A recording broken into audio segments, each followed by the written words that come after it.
Hello and welcome to the lecture series on theory of probability. In the last class, we have actually discussed the concepts of permutations, and we were actually into the restricted permutations. So, in the last class, we have discussed the formation of numbers with digits. Now, let's consider some more types of restricted permutations. Now, in this class, I will be basically discussing that how to build words with different alphabets. Now, if we look at this example that I have taken, suppose the word pencil is given to us and we have to form words with the letters of these words under some given conditions, and the conditions means that is there is some restrictions on the number of arrangements, right. So, in this case let us take the alphabets pencil, so P-E-N-C-I-L, right. Now, I have to arrange these alphabets of this word pencil under certain conditions. Now, what are the conditions? See, the first condition, let us say we consider the case that there is no restriction on the arrangement of letters.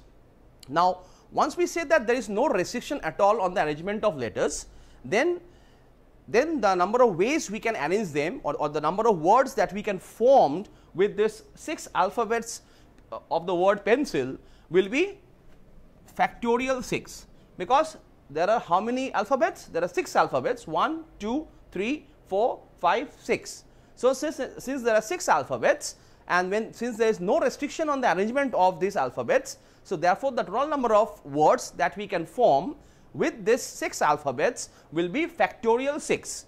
Okay. So, that is the most easiest case when there is no restriction on the particular arrangement. Now, let us say we consider the second case. Now, in the second case, what we find is that all words begin with a particular letter. So, now in this case, we have to form words with the alphabets P-E-N-C-I-L, okay, such that a particular letter, so all the words will actually begin with a particular letter. Now, let us say I take a very simple example. Let us say I want to now form words with the alphabets of the word pencil such that the alphabet N is at the beginning. Now, since there are 6 places to fill up, so 1, 2, 3, 4, 5, 6. So, there are 6 places to fill up. So, since I have to form words where it begins with the alphabet N, so in that case what I have to do is that I have to fix the first position by the alphabet N. Once we fix the first position by the alphabet N, we are left with 5 places to fill up with the remaining 5 alphabets.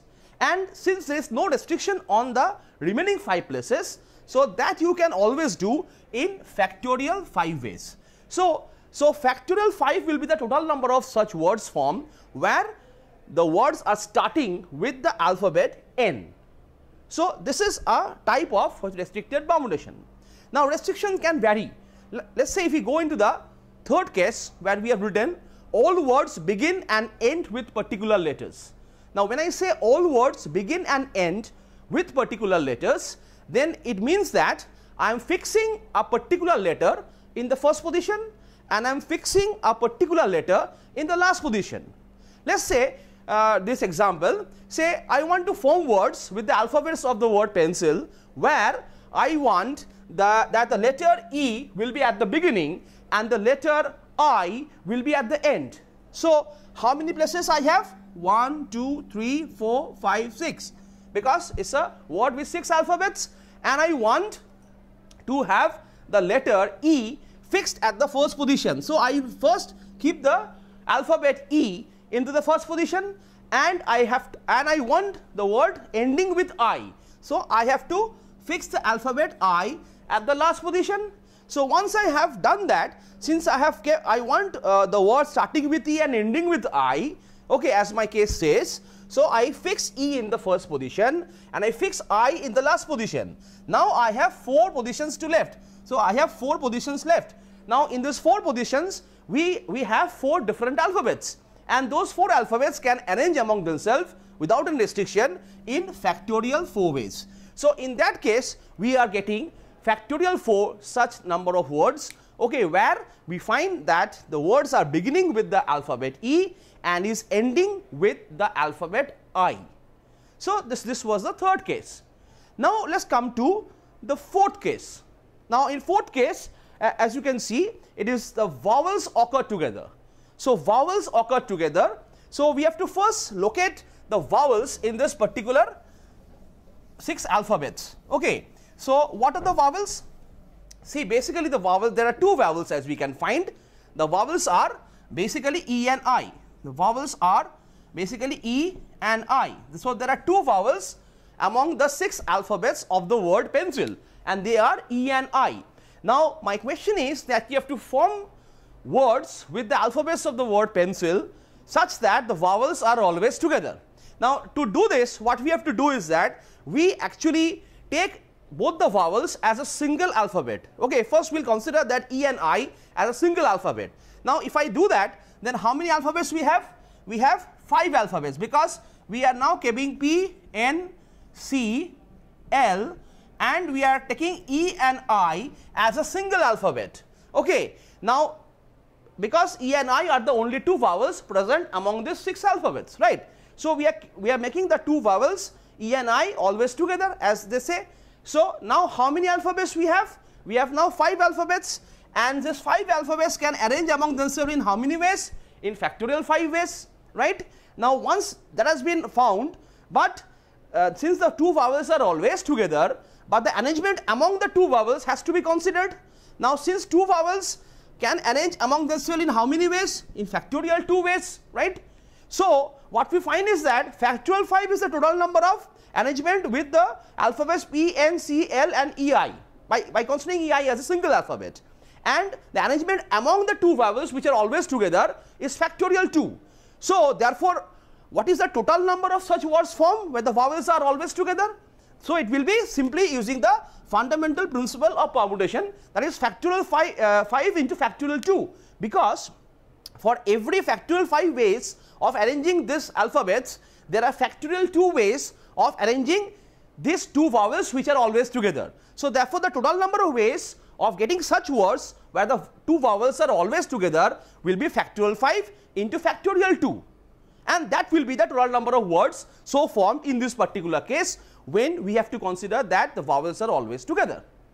Okay, now we come to the last case. The last case is that vowels occupy even places. Vowels occupy even places. Now when vowels occupy even places, since we have already identified the vowels, they are E and I, so they are occupying even places, right? Now how many places we have? Let's say there are 6 places, 1, 2, 3, 4, 5, 6, so there are 6 places, right? Now how many of them are even? So we start, this is the first, this is second, this is third, this is the fourth, this is the fifth, this is the sixth. So we know the even numbers are 2, 4 and 6 here. So there are 3 even places. So 2, 4 and 6. So there are 3 even places. There are 3 even places.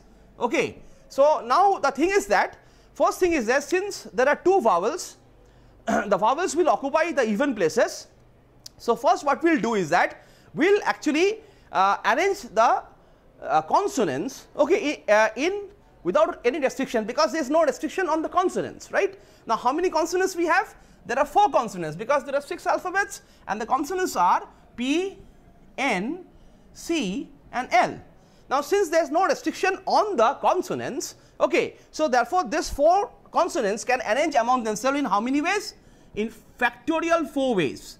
They can arrange among themselves in factorial 4 ways.